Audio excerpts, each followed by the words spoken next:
The world gasped as the news broke. A billionaire tech mogul stripped of everything in a single night. Cameras flashed, voices roared, and headlines screamed betrayal, fraud, and collapse. The protagonist stood frozen, his empire reduced to ashes. He thought, how did it all come to this? Just days earlier, he was the genius of innovation, celebrated at grand stages, his words echoing in boardrooms and global conferences. Investors once hung on his every sentence, rivals studied his moves with envy, and the public admired his rise from a garage dreamer to a titan. But now, every glance burned with judgment, every whisper cut deeper than a knife. The protagonist said, "This isn't the end. It can't be." His voice trembled, but resolve flickered in his eyes. The betrayal came from within, a dagger disguised as friendship. He could still hear his confidant's words of loyalty, now bitter with irony. Everything he had built, every sacrifice he made, was under siege. Yet, deep inside, a spark of defiance stirred. This was not just a fall, but the beginning of a reckoning. The world once hailed him as a visionary who turned ideas into empires. Tonight, he faced the silence of betrayal louder than any applause he ever received. He remembered late nights of endless coding, fueled by caffeine and hope, every rejection letter reminding him that resilience was the price of greatness. His empire grew from faith in impossible dreams, but power attracted shadows. The protagonist said, "I built this for something greater than money, and I won't let them bury it." His words echoed into the emptiness of his penthouse, now stripped of warmth. Once vibrant with celebration, it now smelled of dust and despair. A single photograph sat on his desk, showing a younger version of himself beside his confidant. He picked it up, hands trembling. That smile was real, that loyalty unquestioned. But trust had been broken, and the same eyes that once sparkled with belief now looked away. Yet he could not surrender. Every fall demanded a rise. This night would not be the end, but the spark for a reckoning. The storm outside raged, but inside his heart, a greater storm brewed. He remembered his first investor meeting, where laughter filled the room after he pitched his idea. They called him naive, unrealistic, a dreamer without ground. Yet he persevered, proving them wrong, turning doubt into dollars. His mentor once told him, "Success will test you harder than failure." Those words haunted him now. The protagonist whispered, "I should have listened closer." He stared into the empty glass on his table, its reflection fractured like his empire. He recalled nights when he couldn't afford rent, but the fire in his eyes never dimmed. Now, with millions lost and friends turned foes, that fire burned again, fiercer, sharper. He would not bow to betrayal, nor would he let arrogance write his final chapter. Every legend was built from ashes, and tonight he felt the ember of defiance rise again. The confidant entered quietly, her footsteps soft but heavy with concern. She said, "You don't have to face this alone." He looked up, his eyes hollow yet burning. She was his anchor, always steady when the tides grew violent. He recalled when she saved their startup from collapse by negotiating deals he thought impossible. Her loyalty had been unquestioned, her faith unshaken.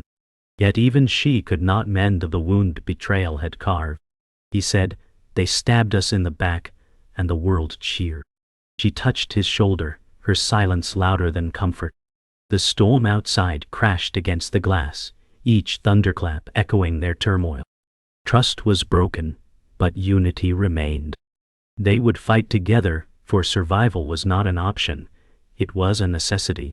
Tonight was not about mourning but planning. The war had only begun. The betrayer's voice replayed in his mind like a broken record, words once spoken as promises, now hollow as ash. "We're in this together," he had said. Yet tonight, those words mocked him with venom. Betrayal had not come from enemies but from the one he trusted most. He clenched his fists, veins visible, anger rising like fire through his chest. Confidant whispered, "We will expose the truth." He nodded, though his heart weighed heavy. He remembered the betrayer's smile during their first product launch, the same smile now twisted into deception. The protagonist said, "He took everything from me, but he will never take who I am." His voice trembled with rage, but sharpened with conviction. The night was dark, but within him, light stirred again. It was no longer just about survival. It was about justice. Morning light crept across the shattered skyline as the protagonist sat alone, staring at a city that once celebrated him. The silence in his penthouse felt louder than the storm that had roared through the night. He whispered, "I gave them everything, and still it wasn't enough." His thoughts raced back to his childhood, a boy from a modest home who dared to dream beyond boundaries. He remembered his mother's worried voice telling him to find stability, not risk. He remembered the hunger that drove him to code through the night when others slept, the sacrifices that carved his vision into reality. He had believed success would silence doubt, but the louder his empire grew, the more critics surfaced. His rise was not just a climb, it was a battle against ridicule, skepticism, and loneliness. Now, with everything collapsing, those doubts pressed in like shadows. Yet he clenched his jaw, thinking, "No, I will not surrender. Not now." His story was far from finished. The confidant found him still sitting, untouched coffee on the table, his face etched with fatigue. She said, "You need to fight, not fade." He looked at her, eyes red from a sleepless night. She was the only one who had never abandoned him, through failure or triumph. He remembered the night she barged into a boardroom, defending him against investors who called him reckless. Her loyalty was his anchor, her voice the only one that never faltered. He said, "They want to bury me alive," and he helped them. His voice cracked, the weight of betrayal crushing him. She leaned closer, her tone sharp yet kind. "Then, we bury their lies first." Her words lit something inside him. She had always seen the man beyond the scandal, beyond the headlines. Together they had survived storms before, and together they would rise again. He believed it now more than ever. The mentor's voice echoed in memory, stern but steady. "Build for the long game, not for applause." He had once dismissed those words, believing recognition was proof of success. Now, he saw the truth in every syllable. The mentor, a seasoned entrepreneur, had scars that told stories of failure, battles, and survival. The protagonist recalled the day they first met, when his company was a fragile spark. The mentor had warned him about greed, about trusting too easily. He thought back bitterly, "If only I had listened." Yet, in those lessons remained hope. The mentor had always believed in resilience, the ability to rise, even when crushed. He whispered, "You were right." In the silence of his penthouse, those lessons became lifelines, reminding him that survival was not just possible, it was necessary. His story was not yet over, it was only changing chapters. The investor entered the room with quiet authority, her sharp eyes scanning the chaos.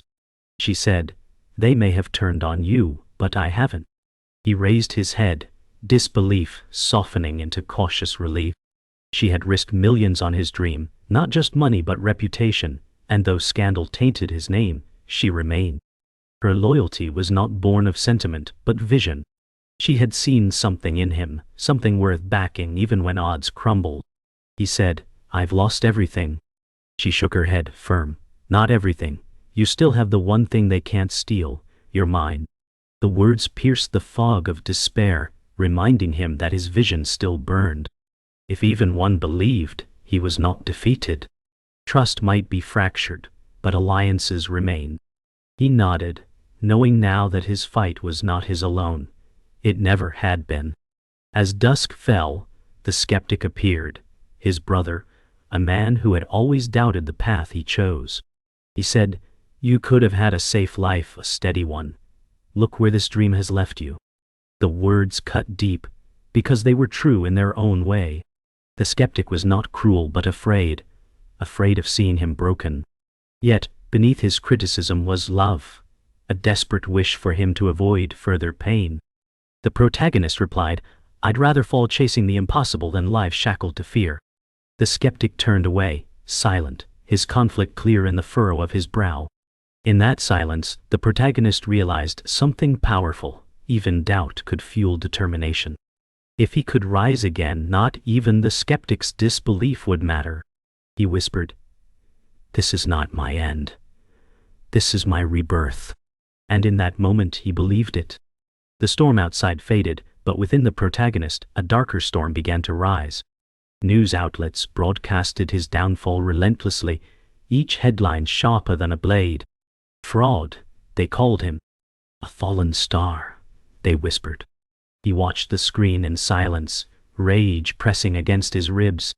The betrayer's smug face appeared on the news, speaking as if he were the savior, painting the protagonist as reckless. The protagonist clenched his fists, veins tense. He muttered, "He dares to rewrite my story." Each broadcast struck him like a hammer, reducing his legacy to ashes. His loyal confidant placed a hand on his arm, urging calm, but his heart pounded too loud to listen. This was not just loss, it was war.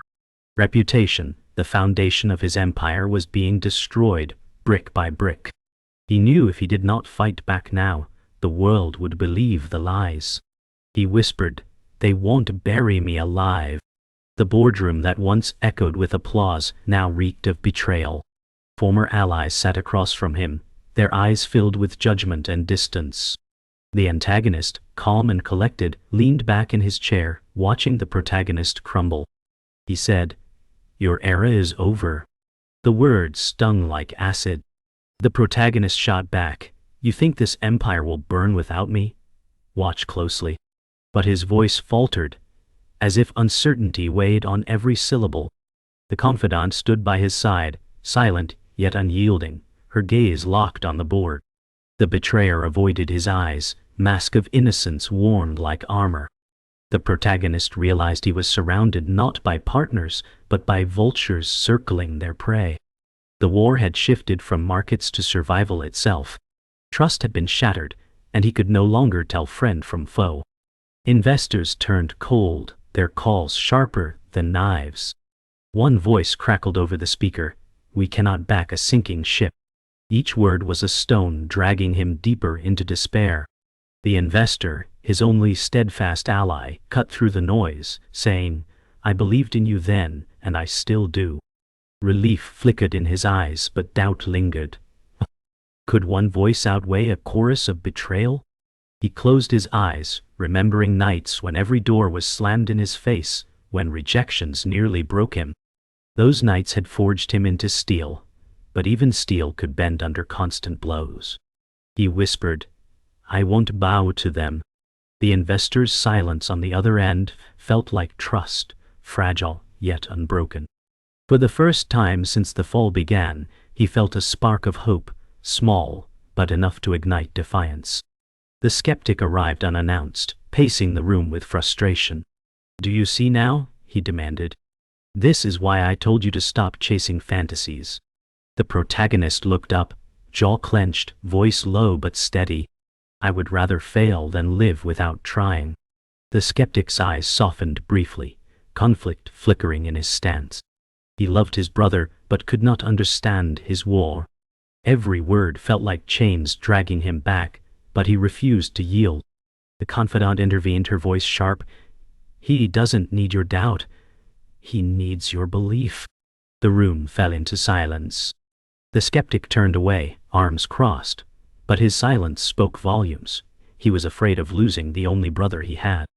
The protagonist whispered, "Fear won't write my story." "I will." Night cloaked the city as the protagonist walked the rain-slicked streets, neon lights reflecting across puddles. Alone, yet not broken, he whispered, "They think this is my end." Memories collided, his first product launch, the cheers, the tears, the dreams. He saw flashes of his mentor's wisdom, his confidant's faith, the investor's courage, and even the skeptic's doubt. Each voice, each memory became fuel. Betrayal had wounded him, but it had not destroyed him. His empire might have crumbled, but his vision remained unshaken. He lifted his chin, eyes burning against the storm. "This is the beginning of my fight," he said. The rain washed over him like baptism, cleansing fear, leaving only resolve. The world might doubt him, but he would carve his return from the ashes. The truth began to surface like poison rising from deep waters. The betrayer appeared on television, speaking with calm authority, painting himself as the hero who had saved the company from reckless leadership. The protagonist watched in silence, his jaw tight with fury. The man he once called brother was now parading his betrayal as virtue. The confidant muttered, "He's rewriting history." The protagonist whispered, "He can have the stage but not the truth." The world cheered the betrayer's lies, blind to the blood beneath his smile. The protagonist realized that betrayal was not just personal, it was public warfare. Every alliance he had built was unraveling, manipulated by the same man he had once trusted most. His empire was not destroyed by rivals, but by the dagger of deceit from within. Yet, beneath the anger burned clarity. He would expose the betrayer, strip away the mask, and reclaim the story that was stolen. The antagonist's presence grew like a storm cloud, subtle but suffocating. From his skyscraper office he orchestrated whispers in the market, pulling strings that tightened around the protagonist's company like a noose. He said during a private call, "Your name has become toxic. No one will touch you now." The words carried venom, masked in calm assurance. Protagonist clenched the phone, his voice cutting back, "You'll regret underestimating me." Yet, fear gripped him because this was not just betrayal, it was a calculated war led by a man who thrived on others' downfall. The confidant warned, "He's not just your rival, he's the system itself." The weight of her words pressed like iron. Fighting him meant facing an empire of influence, wealth, and power beyond imagination. "Still," he whispered, "even giants can bleed." The confidant confronted the betrayer in secret, her eyes blazing with fury. She said, "You've sold your soul for scraps of power." He smirked, replying, "I've done what he couldn't survive." His words dripped with venom, his tone calm but calculated. She clenched her fists, torn between anger and sorrow, because once he had been part of their shared dream. The betrayal was not just business. It was personal, a fracture of friendship forged in struggle. The protagonist, listening from the shadows, felt his chest tighten. Every lie the betrayer spoke was another wound carved into trust. He whispered, "You'll face the truth one day." The betrayer's smile only deepened, arrogance cloaking the rot beneath. The confrontation ended with silence, but its weight was heavier than words. Their war had crossed from corporate into the realm of the soul. Documents surfaced, contracts forged, accounts manipulated, trails of deception leading directly to the betrayer. The silent observer, a humble employee, overlooked for years, uncovered them quietly, sliding the files to the protagonist with trembling hands. He said, "I couldn't stay quiet anymore." The protagonist stared at the evidence, heart pounding, rage rising. Finally, truth had a weapon. He placed a hand on the silent observer's shoulder, whispering, "You may have just saved us." For the first time in weeks, hope felt tangible, carved not from promises but proof. The confidant's eyes blazed with fire as she said, "Now we fight back with the truth." This moment marked a shift. The betrayer had hidden well, but cracks had formed, and through them, the light of justice began to break. The protagonist studied the evidence late into the night, his eyes bloodshot but burning with purpose. Betrayal had brought him to his knees, but truth now gave him strength to rise. He whispered, "You thought you could bury me, but you only planted a seed." His confidant stood beside him unyielding, her voice steady, "This is our chance to turn everything." The weight of the documents pressed against his chest, but within that weight was freedom. The betrayal had torn his world apart, but now, with proof in his hands, he had a weapon sharper than vengeance. He knew exposing the betrayer would not be easy. The antagonist's shadow loomed large, markets would resist, allies might falter. But for the first time, he had something undeniable. He whispered to himself, "The war begins here." The documents were more than proof. They were a map of betrayal. Shell companies looped back to the antagonist, each thread tied neatly to the betrayer's signature.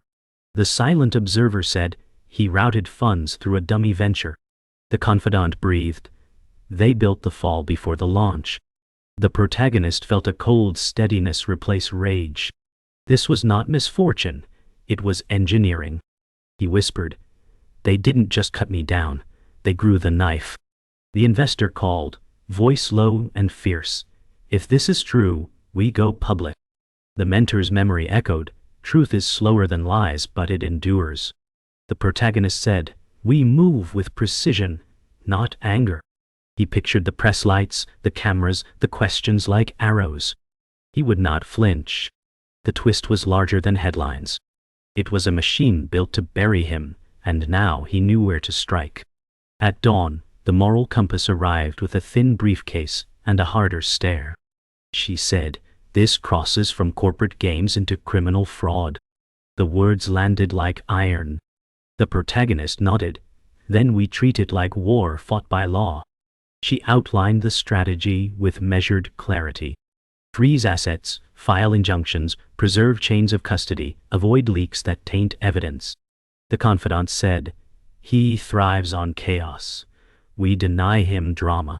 The moral compass replied, "We win with order." The investor joined by video, eyes sharp, saying, "I will fund the filings and the forensics." The plan felt surgical. The protagonist whispered, "They wanted a spectacle. We'll give them consequence." He felt the room shift from grief to discipline. The twist was not a scream. It was a scalpel sliding under wrought. They traced the payments to a venture the antagonist controlled from offshore shadows. The mentor's warnings returned like landmarks on a night drive. The protagonist said he funded the fire, then sold the rescue. The confidant added, and the betrayer held the match. Screens filled with timestamps and transfers. Why? The silent observer highlighted a pattern of timed leaks preceding market swings. The investor murmured, "They shorted your fall." The moral compass said, "This pattern proves intent." The air felt heavier, yet cleaner. There was grief for the trust lost, but relief in clarity. The protagonist's voice steadied, "We will reveal the architecture, not just the flames." He saw the coming press conference not as theater, but as truth on a scaffold. The twist was now a blueprint, ready to be shown line by line. The betrayer called, voice smooth as polished glass. He said, "Walk away, and I will make the noise stop." The protagonist answered, "Noise fades, records remain." A pause cut the line in two. The betrayer tried warmth. "We were family." The protagonist replied, "Family does not auction a brother's ruin." The confidant listened in silence, the hurt returning like a bruise. The moral compass signaled to keep him talking. The betrayer slipped, naming a file that only internal actors knew. The protagonist said, "Thank you for confirming the theater." The line went dead. The room was quiet except for the storm's retreat. The investor exhaled. "We have enough to force the stage." The protagonist felt the hinge of fate shift. The twist had spoken aloud, and the mask had cracked on its own. The press gathered under a sky washed clean by rain. The protagonist stepped to the podium, no theatrics, only evidence. He said, "This is not a scandal of failure, but a scheme of design." Screens behind him mapped the path from offshore entities to board decisions. He named dates, not enemies, and facts, not fury. The confidant stood at his side, steady as bedrock. The investor watched from the front row, chin high. The moral compass handled questions with surgical calm. The antagonist viewed from his tower, still as a statue. The betrayer hid behind statements drafted to sound like rescue. The protagonist finished, "Lies move fast. Truth moves far." He left no gloat, only architecture revealed. The twist had landed without shouting. It felt like a door unlocking in a locked city. Dawn found them still working, the plan sharpened to a blade. The moral compass laid out filings, each page a step toward judgment.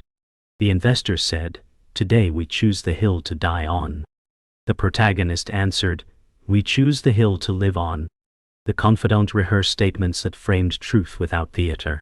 The silent observer tuned logs, sealing gaps the betrayer would exploit.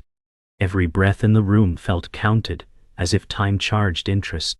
The skeptic called and whispered, "Win or lose, I'm here tonight." The words settled like ballast in a storming hull. The mentor's voice returned in memory, steady as granite. He said, "Make the hard choice in the light." The protagonist replied to the empty room, "Then we walk into the light." He strapped his courage like armor and stood. The day would carve a verdict, but not a destiny. Destiny would be chosen by his next words. He faced the antagonist in a glass cathedral of power. The city spread like a map of conquest below. The antagonist said, "Sign the surrender, reclaim quiet." The protagonist replied, "Quiet is not justice." The confidant added, "Your offers by silence, not truth." The antagonist smiled, a calm serpent, uncoiling. He said, "Markets love a clean ending." The protagonist stepped closer. He whispered, "They'll love a clean record more." The moral compass slid a sealed notice across the table. It cited injunctions, freezes, and subpoenas. The antagonist's eyes hardened, but his tone stayed soft. He said, "This will exhaust you." The protagonist answered, "Exhaustion is the price of integrity." He refused the pen and folded the surrender. The meeting ended without handshakes. War had a schedule, and court was next on it. The emergency hearing filled with a hum of prediction and doubt. Counsel read the pattern like scripture, each transfer a verse of intent. The moral compass argued clean and spare, her voice a scalpel. The betrayer watched from the gallery, face composed, hands still. The investor sat forward, eyes fixed on the judge's notes. The protagonist said in testimony, "I failed to suspect sooner, but I did not conspire." The courtroom air felt measured and grave. Opposing counsel tried to muddy the trail with noise. The judge cut through with steady questions that favored facts over performance. The silent observer confirmed the timestamps in custody. The skeptic sat in the last row, jaw set, pride hidden behind worry. The judge ruled for preservation and a temporary freeze. It was not victory, but it was oxygen, and the room breathed again. The emergency shareholders' meeting crackled with rumor and fear. The betrayer took the stage first and painted ruin as rescue. He said, "I safeguarded you from reckless vision." The protagonist walked up second and offered evidence, not thunder. He said, "This is the architecture that bled us." The confidant advanced slides with calm cadence. The room shifted from doubt to stillness, then to stern focus. Questions came like arrows, and answers held.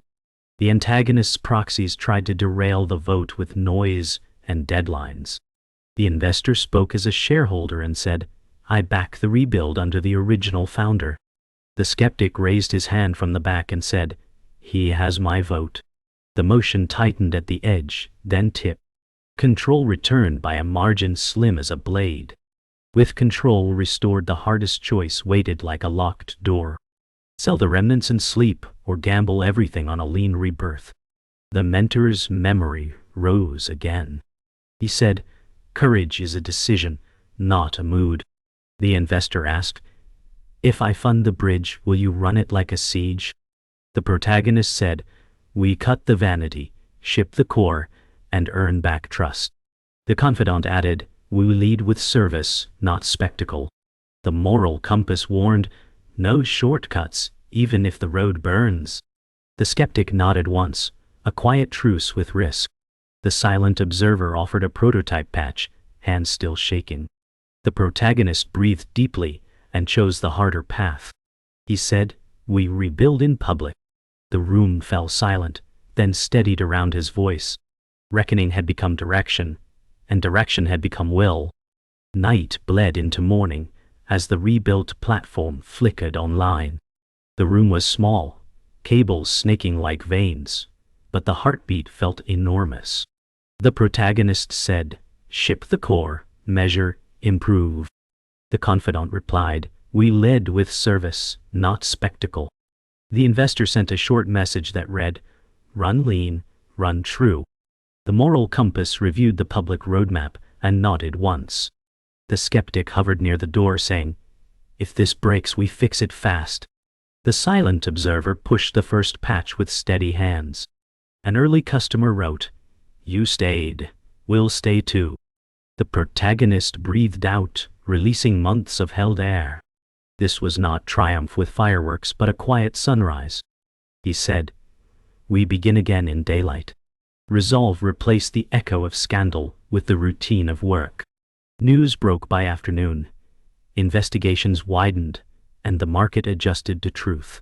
The antagonist issued a statement crafted to sound like wisdom. The protagonist said, "No gloating. Facts speak." The confidant added, "Let the record travel farther than the rumor." The investor briefed analysts and spoke of product, not drama. The moral compass coordinated disclosures and cautioned patience. The skeptic said, "Win slow, but win clean." The betrayer attempted a counterspin that buckled under dates. The silent observer presented logs to auditors with calm precision.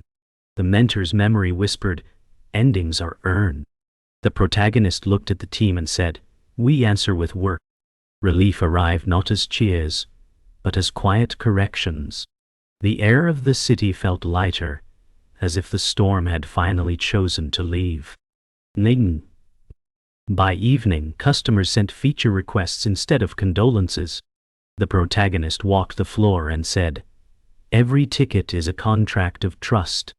The confidant replied, "We reply in hours, not weeks." The investor smiled through the screen and said, "Revenue follows relevance." The moral compass set guardrails that felt like rails on a mountain road. The skeptic asked, "What if we grow slower but last longer?" The silent observer presented a roadmap module, voice steady now. The protagonist said, "You changed our fate with quiet courage." The team laughed softly for the first time in months. The room smelled of coffee and soda, not panic. Outside, the sky cleared to deep blue. Inside, the past loosened its grip, and the future asked to be built. He visited the old garage alone, dust motes drifting like tiny comets. The past hung from rafters in coils of cable and hope. The mentor's voice echoed from memory, "Protect the soul of the work." The protagonist said, "I lost it, then found it where I began." The confidant called and asked, "Are you ready for tomorrow's launch?" He answered, "Ready to promise less and deliver more." The investor texted a single word, "Steady." The moral compass sent a checklist that fit on one page. The skeptic wrote, "Proud of you, even when scared." The silent observer messaged a small fix, almost perfect. He laughed, wiped a smudge from an old monitor, and felt the weight lift. The garage did not feel smaller now. It felt true. Launch day arrived under a sky, bright and honest. The protagonist stood before a small live audience and a larger silent one online. He said, "We built this with humility and stubborn hope." The confidant added, "We will earn trust one help ticket at a time." The investor nodded, arms loose, eyes clear. The moral compass smiled slightly, saying, "Hold the line when it's hardest." The skeptic clapped once, the sound steady as a drumbeat. The silent observer counted down and pressed release. The product flowed into the world without fireworks, just clarity. The protagonist looked up and said, "They took the crown, so we learned to carry the torch." The room rose into applause that felt like rain in summer. The past dimmed to a lesson. The future opened like a door.